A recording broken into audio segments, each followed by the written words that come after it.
What up, YouTube?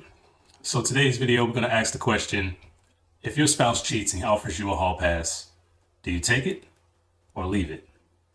Let's get into it.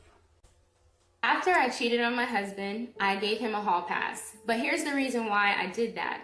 Is because I didn't want to take the responsibility of getting rid of all demons that I opened up my marriage to. That's exactly right. When she offered him that hall pass, she had no intention of discontinuing the relationship she had going with whoever she was sleeping with at that time. She had every intention of continuing her affair, and had her husband taken the hall pass, she would have felt a lot more comfortable in doing so.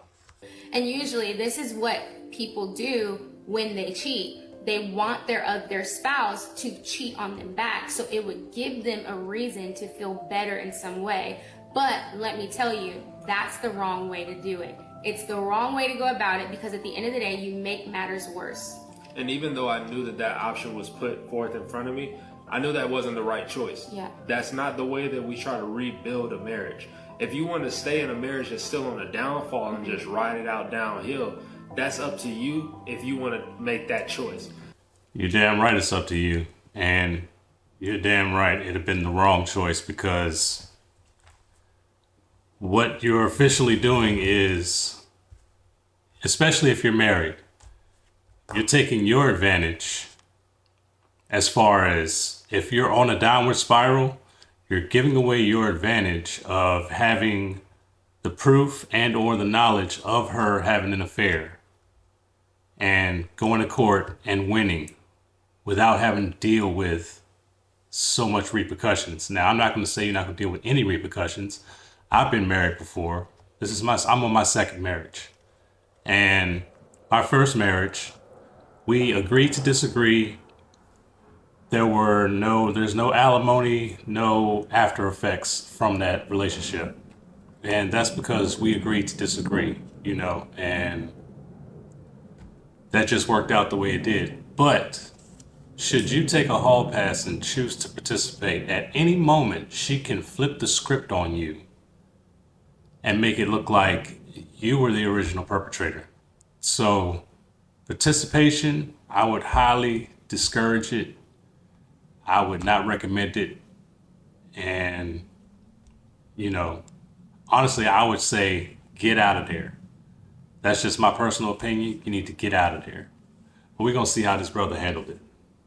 But I was not about to make that same choice if I know I also have another option of getting back in the face of God, praying for my marriage, praying for my wife, and trying to do the things and correct the wrongs that we had that led us into that position.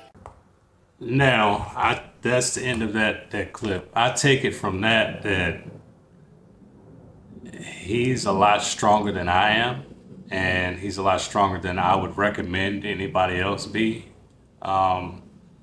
Just because my ex-wife did put us in a situation where she made me question things. She actually made me do things to make it more convenient for her to do certain things. Now, I can't say for sure whether she cheated or she didn't cheat. It's just that it finds me hard. I found it hard to believe that she didn't.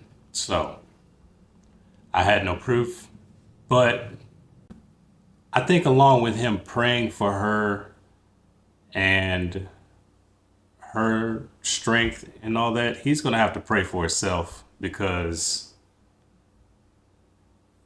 either that or pray for memory loss, to forget about it, something. It's going to breed a lot of resentment. Trust is easy to break. It's real easy. It's like breaking a champagne glass. You can never put it back the same. Even if you do put it back together, it's not the same. There's bound to be a lot of questions. I would hate to think that every time they get in an argument, he's going to be bringing it up, throwing it back in her face. I see his solution as a setup for failure, to be honest with you. Now, what she tried to offer in the beginning, not the right way to do it. Whether his way is the right way to do it or not, that's up to you to decide. But let me know what y'all would do in the comments. Peace.